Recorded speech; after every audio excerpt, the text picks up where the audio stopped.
मेरा नाम जेबा अत्तार है और मैं जयपुर की रहने वाली हूँ। मेरी उम्र 19 साल है और मैं अभी कॉलेज में बायोलॉजी की स्टूडेंट हूँ। मेरे घर में सिर्फ 2 सदस्य हैं और मेरी माँ।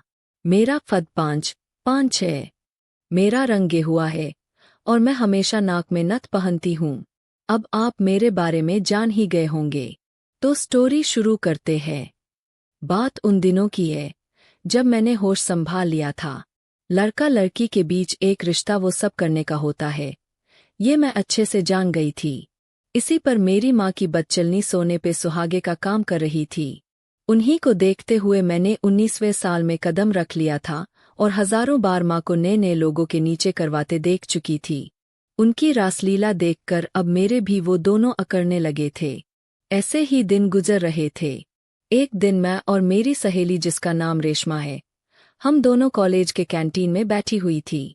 तब वह बोली, अरे यार, मेरी सगाई की बात मेरे यार रियाज को पता चल गई है और वो अब मुझसे रिश्ता तोड़ने की बोल रहा है। कह रहा है अगर रिश्ता रखना है तो मुझे सगाई तोड़ना पड़ेगी। तब मैंने कहा, तू फिक्र मत कर, मैं रियाज से बात करूंगी, तू मुझसे एक बार रियाज को मिला दे।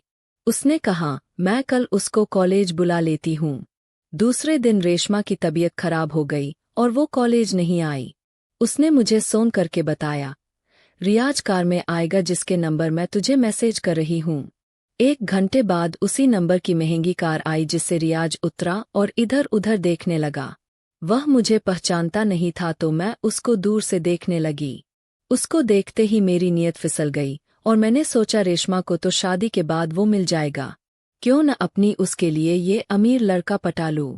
फिर मैं रियाज के पास गई और बोली, हेलो रियाज, मैं रेशमा की दोस्त जेबा हूँ और मैंने ही आपको बुलाया है।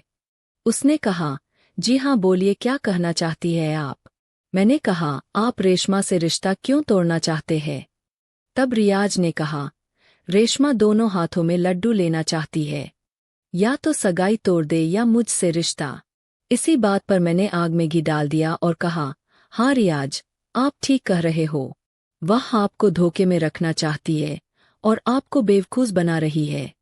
तब रियाज मुझसे थोड़ा खुलकर बात करने लगा और मैंने रही सही कसर भी पूरी कर दी उन दोनों के बीच और ज़्यादा दरार पैदा कर दी। अब तो रियाज ने ठान लिया था कि वह रेशमा को छोड़ देगा। तब मैंने रियाज का मोबाइल नंबर लिया और कहा कि वो जब चाहे मुझे फ़ोन कर सकता है। 2 दिन बाद पता चला रियाज और रेशमा अलग हो गए हैं। तभी मैंने रियाज को व्हाट्सएप पर हेलो लिखकर भेजा। 2 घंटे बाद उसका जवाब आया और हम बातें करने लगे और मैं बातों ही बातों में उसके जख्मों को सहलाने लगी। जब वह पूरी तरह से भावुक हो गया तब मैंने कहा, पुरानी बातों को भूल जाओ रियाज, आगे की सोचो। तुम बहुत अच्छे लड़के हो। सिर्फ तुम किसी से प्यार नहीं कर सकते बल्कि तुमसे भी कोई प्यार कर सकता है। रियाज ने कहा, मैं समझा नहीं। तब मैंने रियाज से कहा, मैं तुमको चाहती हूँ, आई लव यू। वह हक्का बक्का रह गया और उसने दूसरे दिन मुझसे मिलने को कहा। बस फिर क्या था, दूसरे दिन मैं चल दी रियाज से मिलने। मैंने जो कमीज पहने रखा था, उस कमीज का गला इतना गहरा था कि मेरे आधे से ज्यादा वो दिखाई दे रहे थे। कॉफी शॉप में जब रियाज ने मुझे देखा तो देखता ही रह गया। फिर हमारी बातें शुरू हुई और सिर्फ आधा घंटे में मैंने रियाज को अपने काबू में कर लिया। फिर रियाज ने कहा, मुझे काम से जाना है, मैं तुम्हें घर तक छोड़ देता हूँ। कार में बैठते ही मैंने रियाज को आई लव यू कहते हुए उसके गाल पे किस कर लिया। फिर रियाज ने मुझे कुछ सेकंड देखा, फिर मुझे अपने ऊपर खींचा और किस करने लगा। मैंने भी उसका पूरा साथ दिया और 10 मिनट का एक लंबा किस किया। फिर उसने मुझसे कहा, आज मुझे जरूरी काम है, कल तुम अपने घर के नुक्कड़ तक आ जाना, हम दोनों मेरे नए घर पे घूमने चलेंगे। उसके बाद उसने मुझे घर के पास छोड़ दिया।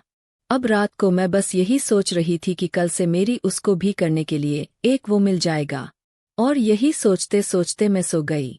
दूसरे दिन सुबह मैं अच्छे से तैयार हुई और 11 बजे रियाज का कॉल आया, नुक्कड़ पर खड़ा हूँ, तुम जल्दी से आ जाओ।